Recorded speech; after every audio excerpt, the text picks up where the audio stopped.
Kahapon ay ang 31st day sa isang bahay.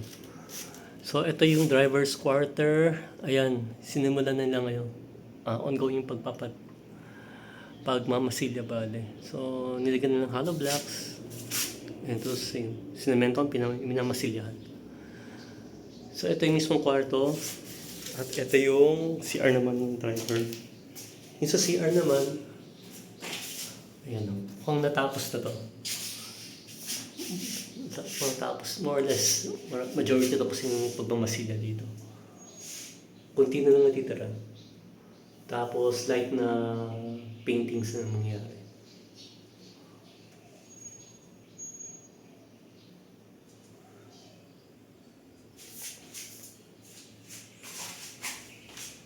Sa kwarto ng drivers, ayan, pagkaayos na ito, ayusin yung mga lines, ayan, gagawin niya may ibang parte rito.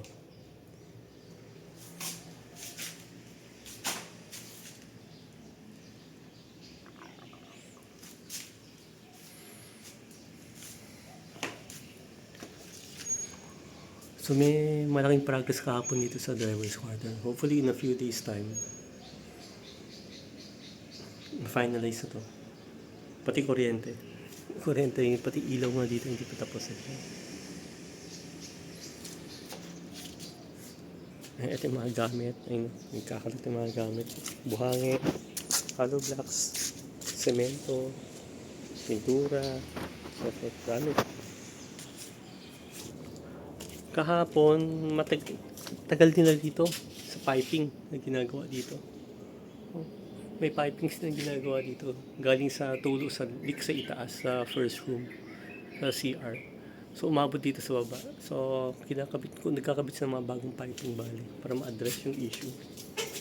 Tagal din na dito. Nagkaka-problem sa pagpasok ng mga pipes. Medyo kasi yung area, medyo mahirap lagyan. So, 2-3 silang taong umagawa. So, ito naman yung office. Ito naman yung office.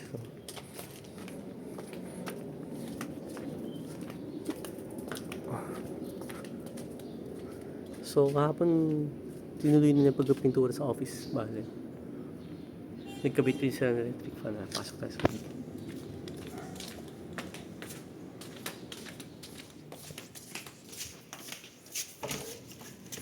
Ayan. Ito na yun. So, ang billing ko sa gloss ang gamitin dito. Glossy painting. So, yung mga parts na hindi impacted ng tubo, pinipinturahan na nila para mabilis. Pinaprepare na rin. Pinakapitan ko rin ng ceiling fan bali. So, kailangan na lang. Maraming parts na dito na pinturahan, except itong portion. Itong portion kasi sinementohan to. At kailangan i-test actually. Kailangan magbuhos ng tubig sa taas i-test kung gumagana bago to ayusin. May kuryente rito. Ito yung tubo. Yung tubo sa CR galing sa first room, umikot-ikot eh. Umikot dito sa kwarto, umikot sa living room, umikot sa labas. 3 area inikutan. Yan medyo naging complicated.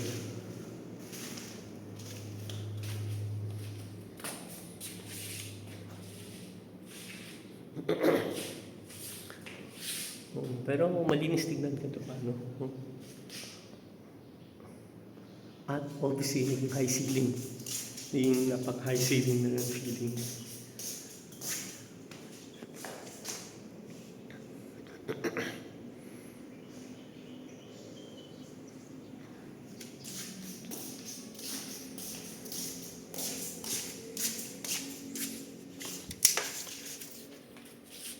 At dito nakafocus yung isang tao kahapon bale.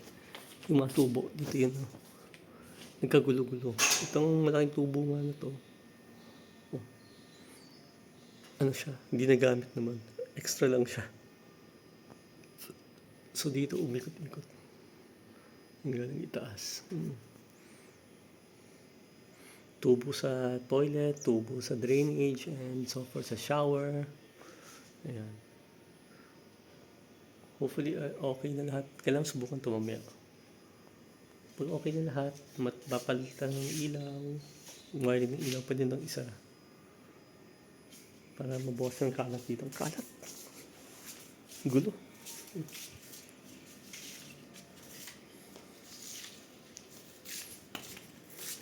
Ito, plano i-varnish to. Between today, tomorrow. Simulan na i-varnish ng cabinet na empty. Same here, empty cabinet. Ito, ganun din. Ito, ganun. Ito may laman pero nakakahon na kayo na. Ito medyo mahirap to. Marami pang laman dito ka lang tanggalin.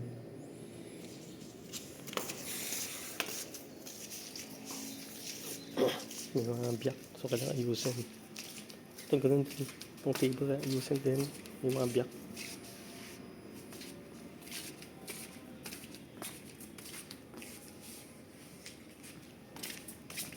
Lahat ng mga laman dito sa loob ng cabinet ka na ilabas para ma-varnish yan.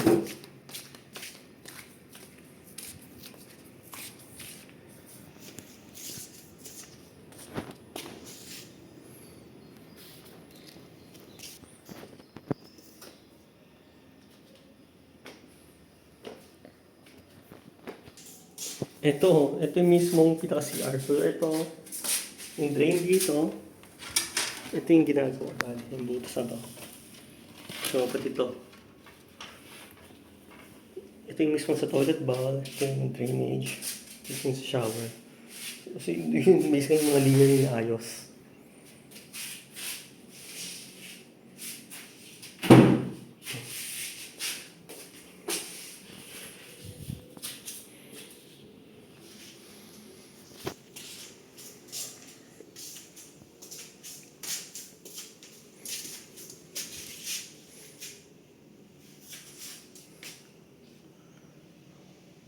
Hindi na gagamit tong CR na ito ng medyo matagal na. Kasi nga dahil sa pag-aayos dito. So ito, binuka natin to, binuksan para makahinga yung mga cabinets. So hindi, di matutuyo masyado yung cabinets eh.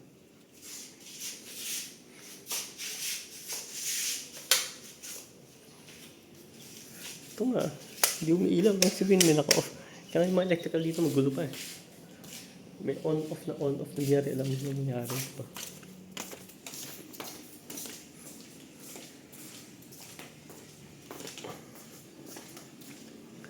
Ito isang bagay din ng major na ginagawa kahapon. Inaayos yung higaan na to. So, tinakpan na ng plywood to. Saka to. Para ma-repair yung sira sa likod ng kahoy at saka ito, yung cushion. Sira na kasi. Tapos minasilihan tong mga portion na sira sa higaan para tumibay-tibay. Kasi nabablock na eh.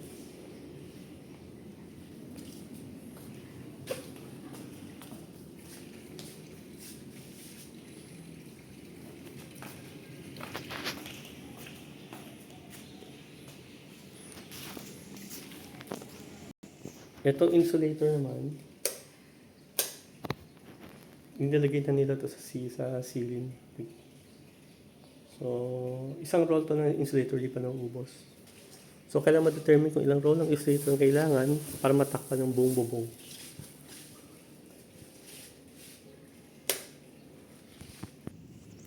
Ito yung pinaka-ceiling, madilim. Madilim dito. So, may isang ilaw lang. Di pa nila naayos. Sabi ko lagyan ng ilaw to. Para di magulo. So, ito, yung mga kahoy na ginagamit nila para maipit yung mga insulator.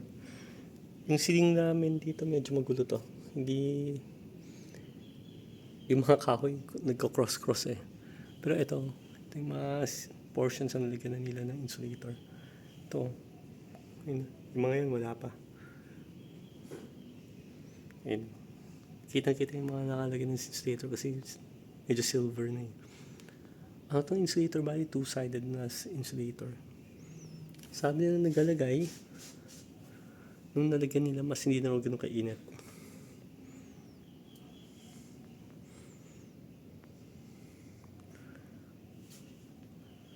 Ang plan bale, lalagyan nila ng ano dito.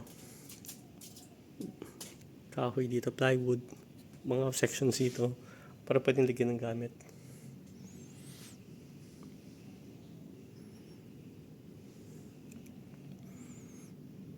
Pero yung una for insulator, nilagyan ng insulator para sa mga gamit lang, Pero later on, nag-usap kami at sabi ko buong bahay na. Para di na bababa masyadong init sa baba. Hopefully effective to yung insulator, diba?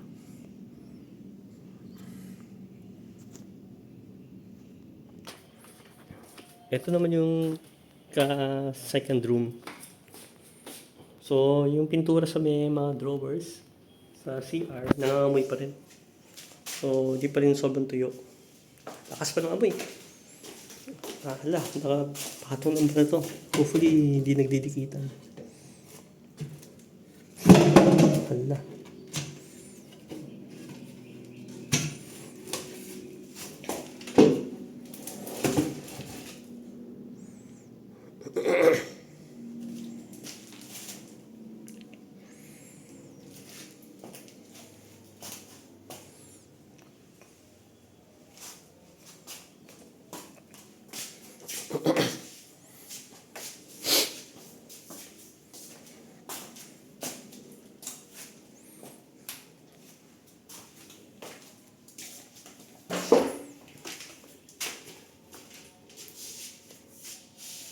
Ayan, may mga drawers sa pala, no?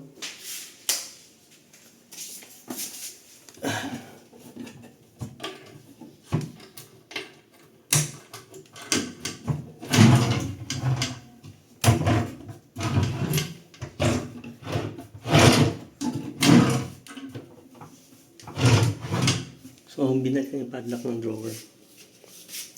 Hindi ba binalik, sorry. Nagkabit ng bago. Sinira kasi natin yung lumang padlock eh. See here.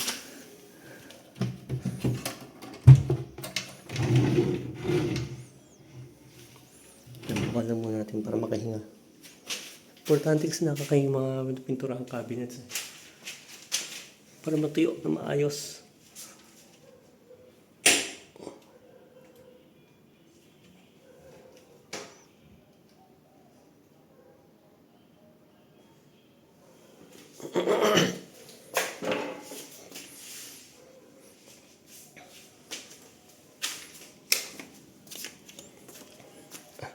Tapi gamit dito. Ang major pang kailangan gawin sa kwarto na to, sanding. Basically, i-varnish yung side, which means kailangan i-sanding to. Yung buong sa head. After that, more or less tapos na itong kwarto. Diba? Itong higaan.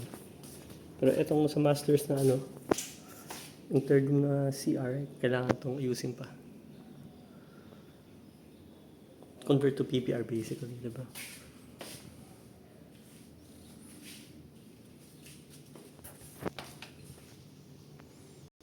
Ayan. So, ganun kagulo yung bahay basically. Para gamit na kalabas.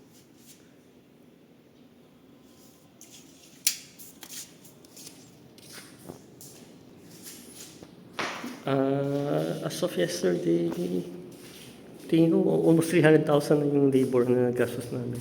Magti 300 na tingin ko. Material siguro mga 400. Estimate ko lang. Kasi sa mga showers ko na nung bumili ako, para makuha ng 8 sets, almost again, 20,000. And then sa shower heater, 4 sets na nabibili ko, almost 20,000 na rin yun. Ibang materials pa.